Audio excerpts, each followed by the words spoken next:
Assalamualaikum warahmatullahi wabarakatuh. Nama saya Agustina Dwi Rajana dari Prodi Agroteknologi. NIM A20020005. Pewarisan sifat. Pewarisan sifat atau hereditas merupakan penurunan sifat dari induk kepada keturunannya. Sifat makhluk hidup diwariskan melalui sel kelamin jantan dan sel kelamin betina. Bagian sel yang bertanggung jawab terhadap penurunan sifat ini terdapat pada inti sel atau nukleus, yang di dalamnya terdapat kromosom. Kromosom merupakan benang halus yang berfungsi sebagai faktor pembawa sifat keturunan. Setiap inti sel memiliki dua jenis kromosom, yaitu kromosom tubuh atau autosom dan kromosom kelamin atau gonosom.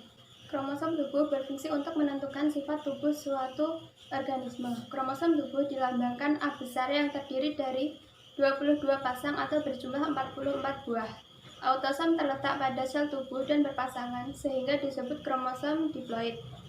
Kromosom kelamin berfungsi untuk menentukan jenis kelamin suatu organisme.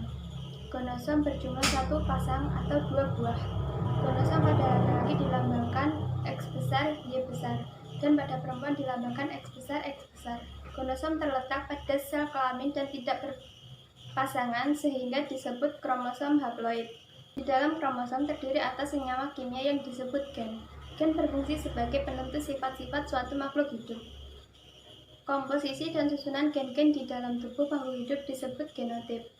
Genotip setiap makhluk hidup berbeda-beda, yang dapat menentukan sifat-sifat suatu makhluk hidup tersebut. Genotipe adalah sifat pada makhluk hidup yang tidak terlihat. Genotipe inilah yang nantinya akan memunculkan sifat fenotipe. Fenotip adalah sifat pada makhluk hidup yang dapat terlihat. Sifat fenotip merupakan perpaduan antara sifat genotip dan lingkungannya. Umumnya suatu gen dinyatakan dengan simbol huruf. Huruf kapital menyatakan gen yang bersifat dominan, misalnya M besar atau merah. Sedangkan huruf kecil menyatakan gen bersifat resesif, misalnya M kecil atau putih. Gen selalu berpasangan, misalnya M besar, M besar, M besar, M kecil, atau M kecil, M kecil. Gen yang sama jenisnya seperti M besar atau M kecil disebut homozigot. Sedangkan gen yang berbeda jenisnya seperti M besar, M kecil disebut heterozigot. Jika gen dominan bersama dengan gen resesif, sifat yang tampak adalah sifat dari gen dominan, dan sifat dari gen resesif tidak akan muncul. Penurunan sifat dari induk ke anak ini tidak terjadi secara acak, tetapi ditentukan oleh sifat-sifat orang tua yang dikodekan oleh materi genetik. Ada beberapa sifat yang terdapat pada induk jantan dan induk betina juga ditemukan pada anakan. Akan tetapi, anakan tidak selalu persis dengan induk jantan atau induk betina. Bisa jadi mirip dengan keduanya, bisa mirip dengan salah satunya. Hukum pewarisan sifat atau hukum Mendel. George Mendel merupakan seorang yang pertama kali merumuskan hukum pewarisan sifat. Pada tahun 1956, Mendel mulai melakukan penelitian menggunakan kacang kapri atau Pisum sativum karena beberapa alasan. Mendel akhirnya menyimpulkan hasil penelitiannya dalam suatu hukum yang dinamai hukum Mendel. Ada dua hukum Mendel. Hukum satu berbunyi setiap gen di dalam alel akan berpisah atau bersegregasi secara bebas pada saat pembentukan gamet.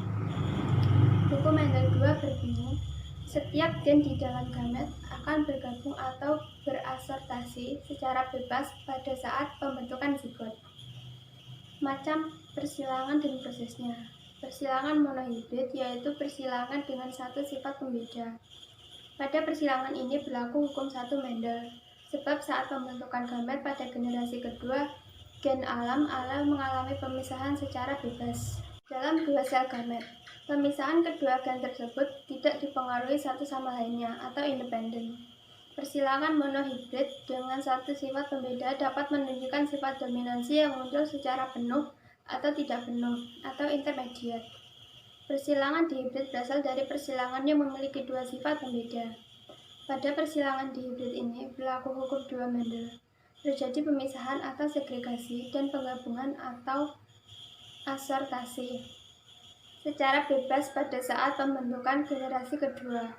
Persilangan dihibrid akan banyak memunculkan sifat dominan, resesif, dan intermediate. Faktor yang mempengaruhi fenotip pewarisan sifat yaitu Karakteristik kromosom, karakteristik gen, nutrisi, dan kondisi lingkungan.